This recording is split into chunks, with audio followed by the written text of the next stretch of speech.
Well, critics have long called House Speaker Nancy Pelosi bad for business, but a look at her list of political contributors might suggest otherwise. Bloomberg Businessweek's Patrick O'Connor has been covering this story. He joins us now with the latest.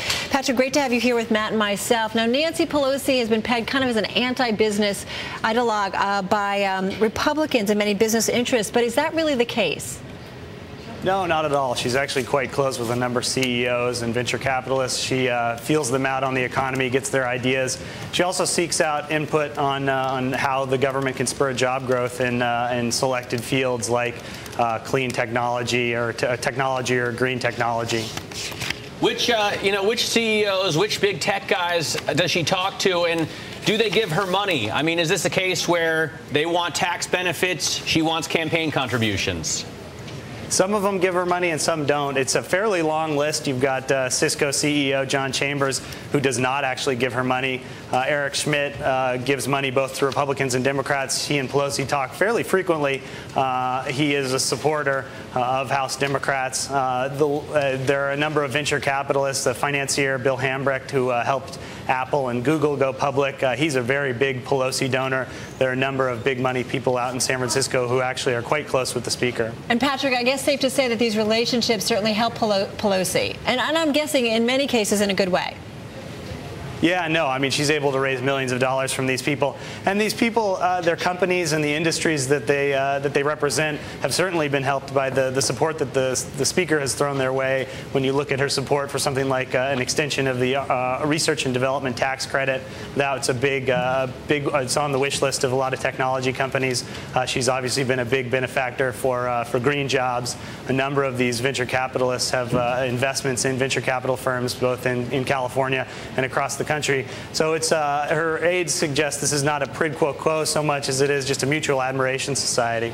Does she, I mean, have a reputation for helping, as you would expect her to do, the businesses that are in her state, the businesses that are in her area? I mean, it seems like she's very tech-centric, tech-heavy, and I guess that would make sense. That's really her base. I mean, most of these guys that are on our list that will be in Businessweek tomorrow come from the technology sector. One of the big things that she's transitioned into, or they have transitioned a lot of their money into, is the green technology field. It's obviously been a long-time priority for her, and California is disproportionately invested in these industries more so than the rest of the country. We sat down with her a couple weeks ago, and she made the case that the investments in California will actually help the rest of the country when we start to scale up, or when American businesses start to scale up in some of these greener sectors like wind energy or solar. On the other hand, she has detractors on the Republican side of the aisle saying she's not helping to add any jobs here, and California obviously is not in very good fiscal shape. Yeah, I mean, that's one of the issues that her office has made very emphatic with us was, you know, if you look at job growth since Obama has taken the Oval Office, he's obviously created more jobs than his predecessor.